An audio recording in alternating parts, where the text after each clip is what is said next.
Olá, meu amigo e minha amiga, seja mais uma vez bem-vindos aqui ao nosso canal, que é sobreviver ao INSS, que não é brincadeira não. O INSS está reconhecendo incapacidade em algumas condições para não fazerem mais perícias. Será que isso é definitivo?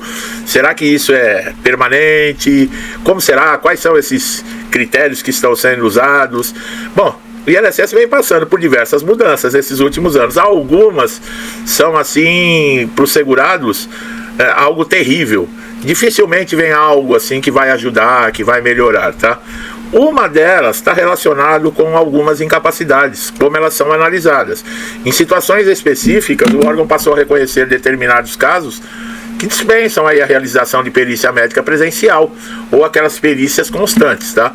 Isso está simplificando e evitando aí deslocamentos desnecessários de segurado. Isso tem a ver com a derrubada do veto lá também, porque muita gente que já tinha comprovado que está com uma doença irreversível, com uma doença terminal, uma doença incurável, era submetido toda hora à chamada para passar por perícias. E essa medida tem sido recebida com muita atenção. Advogados, especialistas em previdência já estão mudando aí as suas análises tradicionais com relação a benefício de incapacidade.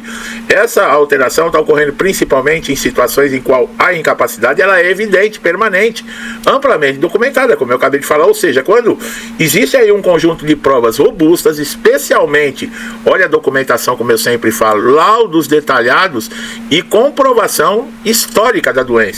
O INSS pode concluir que a análise, sem exigir que o segurado passe presencialmente, ela deve existir. Agora veja bem, como eu falo, mesmo com a derrubada do veto, mas está nessas condições, não chama mais para fazer a perícia presencial. Mas se faz a análise documental hoje. Quer dizer, antigamente se preocupava com o pente fino, que era aquela convocação que chegava na tua casa, você tinha uma semana para marcar e era 1 milhão de pessoas convocadas para passar por perícias, aquele monte de gente. Desse montante, certeza que metade ali iria perder o benefício. Hoje eles estão com essa maquiagem. Olha, nós não vamos chamar algumas incapacidades porque já estão comprovadas, então não precisa ficar vindo para perícia presencial. Mas nós vamos fazer uma períciazinha documental, e se a gente encontrar uma vírgula no lugar errado, nós vamos infernizar a vida desse segurado.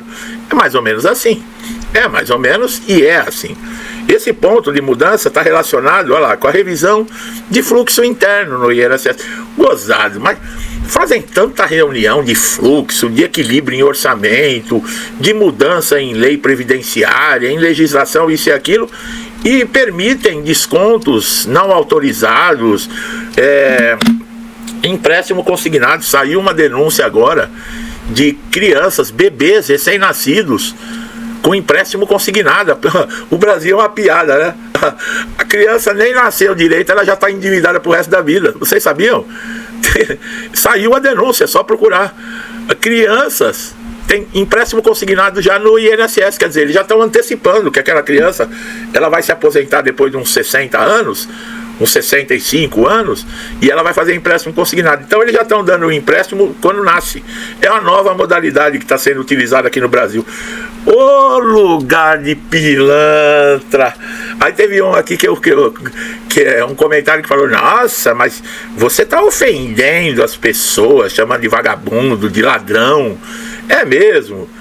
Você pode ter certeza que quem fez esse comentário não tem um pingo de caráter, da mesma maneira que esses pilantras que roubam quem mais precisa não tem caráter nenhum. Que nome que você quer que eu dê para essas pessoas? Eu gostaria de perguntar para essa pessoa que fez esse comentário. Nossa, que nome que você daria para um ladrão? Vítima da sociedade? É isso? Você acha que todo ladrão, todo bandido, todo safado é vítima da sociedade? Eu nasci em lar pobre também. Eu fui criado praticamente sem pai. Minha mãe era professora substituta em e-mail. Só ganhava quando trabalhava. E aí, como é que faz? Eu morei sempre de aluguel, em cômodo de cozinha. E aí? Eu também sou vítima da sociedade? Tem gente aí que está me vendo agora, que está me acompanhando no canal, que teve situação muito pior. Tem gente aí que foi criado dentro de um cômodo com 10, 15 irmãos, não tinha o que comer, não tinha como estudar, não tinha o que calçar, e hoje tem um diploma de doutor. Quer dizer, também é vítima da sociedade esse aí? Ou esse não é vítima? Esse aí é considerado que nasceu em bercinho de ouro? Eu falo, pessoal, posso estar O poste tá mijando no cachorro hoje em dia, né? Absurdo que a gente tá vivendo nesse mundo. E não é só a nível de Brasil, não, é no mundo. Essa geraçãozinha de agora, eu vou te contar uma coisa, viu? Olha, eu acho que 20% se salva, os outros 80% vão ser aqueles que vão bater na porta de governo para ficar recebendo bolsa isso, bolsa aquilo pro resto da vida. Porque, infelizmente, educação, o estudo, você pega, faz uma redação com essa garotada aí. Olha o nível que você vê no Enem. Você vê esses professores de hoje em dia, dá até vergonha, né? De falar que é professor. Dá até vergonha, porque fala errado, escreve errado. E é o que eu falo, existem algumas profissões que as pessoas não têm direito de errar. Como que um professor não sabe ler, escrever, não sabe português? É a mesma coisa que um médico querer pegar um bisturi sem saber fazer uma cirurgia. Quer dizer, são absurdos. E acontece isso. O que acontece? Colocam esse bando de sem vergonha em cargos públicos, porque geralmente se filiam a partidos que não valem nada, e esses caras vão parar nesses cargos. E são o quê? É um bando de ladrão que vai meter a mão no seu dinheiro, no meu dinheiro, dinheiro que era para pagar melhor beneficiários, dinheiro que poderia estar ajudando nas aposentadorias. Esses desvios que tem nas estatais é dinheiro da saúde, é dinheiro de segurança, é dinheiro da educação. Esse montante de dinheiro que é pago aí para esses artistas ultrapassados, que já não fazem nada, são bilhões de reais, poderiam ser investidos em escolas, em hospitais. É igual lá no Rio de Janeiro, você vê as reportagens, não tem maca nos hospitais, as pessoas jogadas no chão, não tem esparadrapo, é teto caindo na cabeça de doente, mas a prefeitura mandando milhões todos os anos para fazer escola de samba na Sapucaí. E essas pessoas que sofrem nos hospitais, que choram, que reclamam que não tem maca, nada, e ainda compram ingresso e pagam a fantasia para desfilar nessas escolas. Quer dizer, o que tem de inteligente nisso? A pessoa não consegue raciocinar que ela já está sendo roubada, já está tendo tirado tudo que ela tem direito. E ela ainda colabora com isso, dando mais dinheiro ainda. Quer dizer, é o Brasil. Por isso que acontece isso, empréstimo consignado de bebê. Por isso que acontece esse tipo de coisa. É o que eu falei. Eu quero que meu filho tenha uma vida digna. Tá, aí você na hora de votar, você vai lá e vota num bando de ladrão, que é favorável à liberação de droga, que é favorável que bandido é vítima da sociedade. Como é que você quer mudar alguma coisa? Você, aposentado, pensionista, que sofre aqui com benefício do INSS, você sabe que essa cambada que tá aí é tudo um bando de pilantra, que já tiveram no poder lá atrás, roubaram de tudo. E aí você vai lá e vota no cara, porque na televisão estão falando que o outro, que não participa do sistema, que não deixa ninguém roubar, o outro é que é ruim. Bonzinho é esse aí. É mesmo? Olha lá os Correios, olha as estatais como é que estão, olha a situação do Brasil, como é que tá. E você que votou aí, que tá no INSS, está reclamando do quê? Você colabora com tudo isso. Isso não é assunto de INSS, é assunto de INSS sim. O INSS está sendo roubado. Esses vagabundos que estão ocupando esses cargos altos do INSS metendo a mão em tudo. E você aí que, eu não gosto do Bozo, eu não gosto disso, não gosto daquilo, você votou nesses bandidos, e agora? Você ainda defende esses caras? Pois é. Não, a flexibilização mostra que o INSS está começando.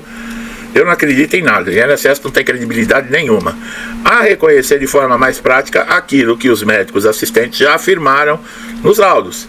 Doenças, casos de câncer avançado, doenças neurológicas degenerativas, paralisias, condições irreversíveis, não mudam com o tempo, a ponto de justificar reavaliações frequentes.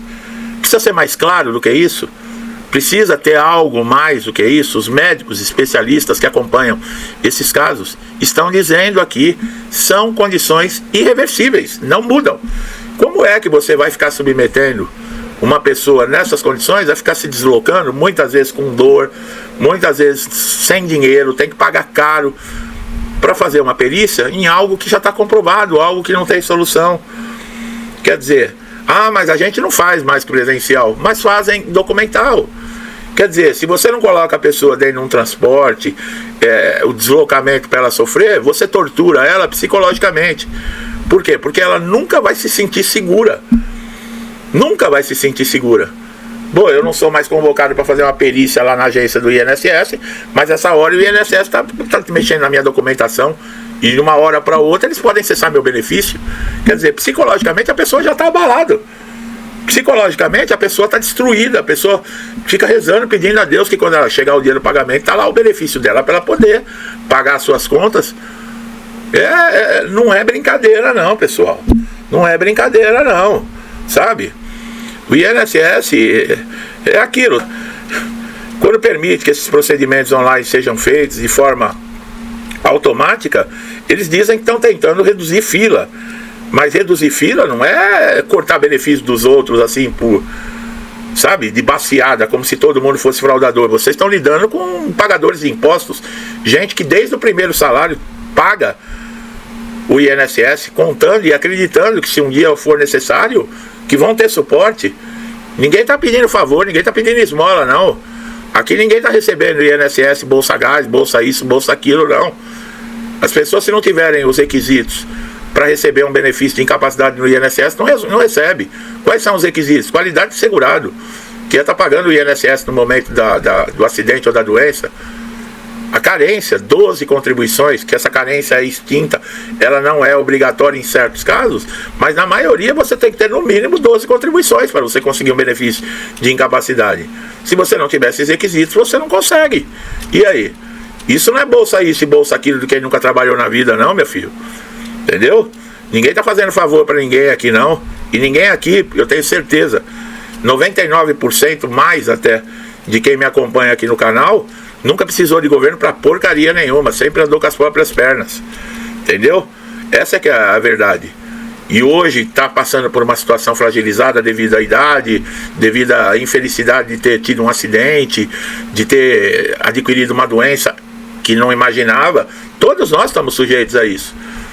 E aí na hora que você procura aquilo que você pagou, para que se acontecesse, no caso, uma situação como essa, te daria tranquilidade, pelo menos para você se tratar, tomar o seu remédio, fazer o seu tratamento contínuo. Não, é onde mais se desrespeita. E outra, se a sua doença é física, te deixa também psicologicamente doente, que acaba com você.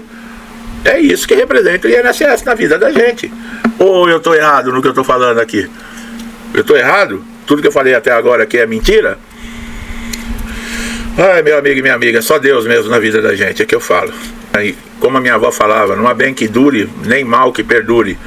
E a gente tem que ter paciência, infelizmente, que não tem outro jeito, esperar que essas desgraças que estão aí, sabe, no poder aí, saiam logo. Que, sabe, que o nosso povo tome consciência definitivamente que está lidando com gente que não vale nada. Nada.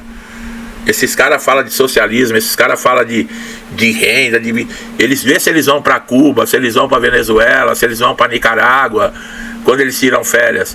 O negócio deles é Miami, é Nova York, é Disneylândia. Quer dizer, você rói osso e eles no bem bom, com o seu dinheiro. Até quando os otários vão cair nessa conversinha? Esse safado aí tá 40 anos com esse mesmo discurso. Acabar com a fome. A única pessoa que ele acaba com a fome é da família dele. Dobrou a quantidade de pessoas de rua, de morador de rua, o desemprego aumentando. Ele fala que não, que está diminuindo, porque eles incluem Bolsa Família, como se a pessoa tivesse empregada. Olha o comércio no Brasil como é que tá, olha as empresas deixando, olha a economia como é que tá. Até quando você vai cair nessa conversinha de picanha, de cerveja? Pelo amor de Deus, né? Bom, que Deus nos abençoe, nos traga paz, nos dê força para continuar caminhando, tá? Que é difícil. E você, meu amigo e minha amiga, se estiver numa situação de uma dessas doenças irreversíveis, não desista, continua com as orações. Deus é conosco, tá? Sempre. Tudo que eu desejo de bom para mim e para minha família, eu lhes desejo em dobro. Deixo um forte abraço e até os próximos vídeos.